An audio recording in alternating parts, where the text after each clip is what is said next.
gangbangers in Davis and Strawberry, and Terracels in Chumash to the drunken tourists in Del Perro Pier. It's time to take a look. Are you cooking for me tonight, boy? Cesspit of destroyed dreams, drug-addled degenerates, and deluded desperados that make up this great city of lights.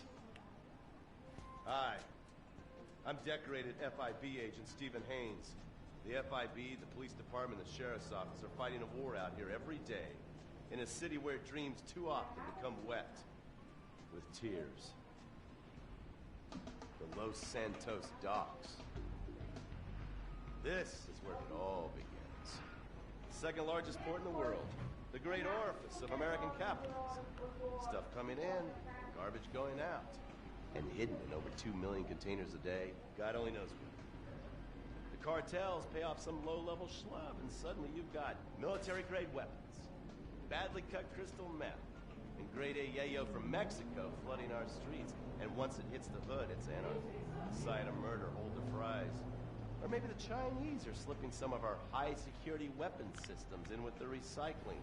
And we're giving up our national security for nothing? Who knows? Who cares? As long as the financial party continues, we'll just keep picking up the pieces. A word to the wise, kids. Never use PCP. It makes you want to punch cops and run around naked, and not necessarily always in that order. Most of the time, this illicit cargo makes it straight to the gangs. But sometimes an ordinary Joe lets go and loses his shit after a pipe or two of pleasure dust.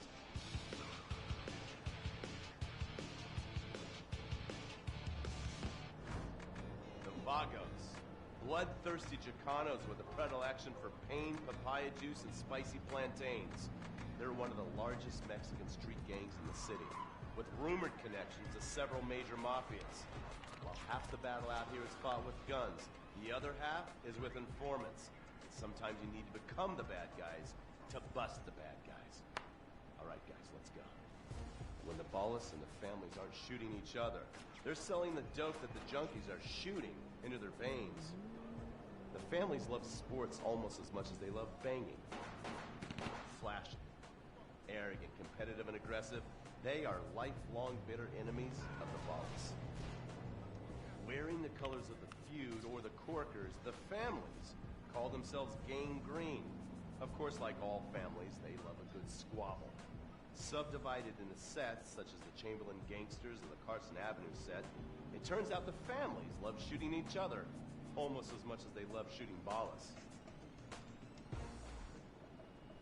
Now, the LSPD have had many run-ins with various family sets over the years. With the Ballas, the FIB take a more community outreach approach.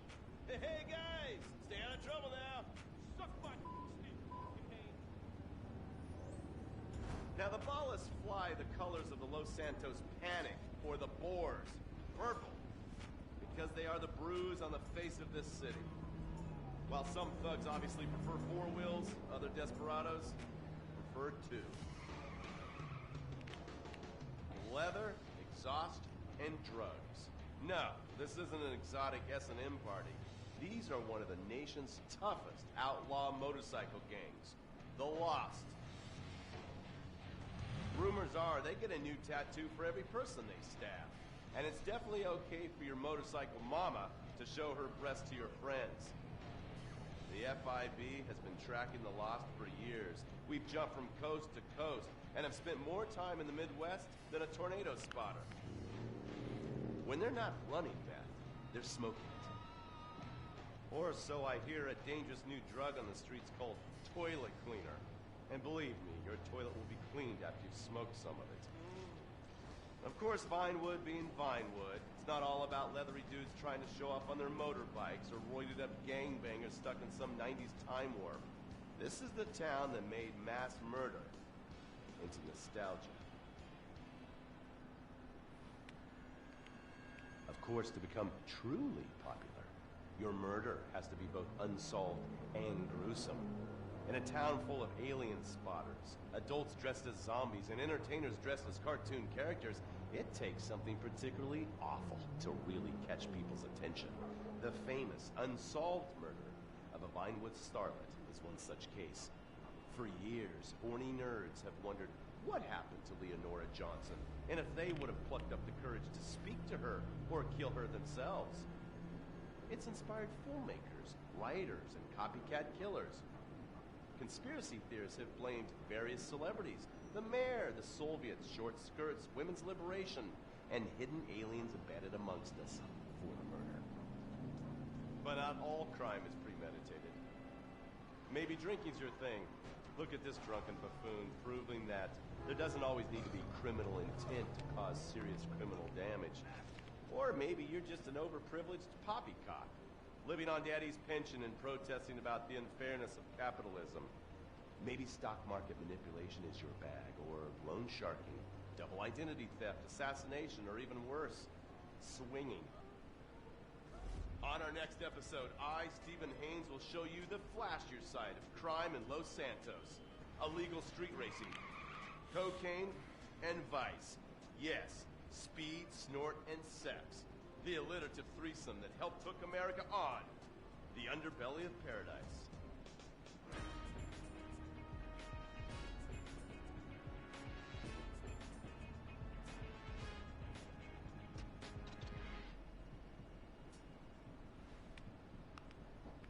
In times like these, it's important to remember the good things.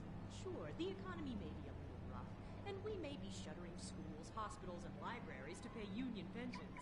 But San Andreas is still the place where dreams are made. This is where counterculture began and then morphed into a nanny state.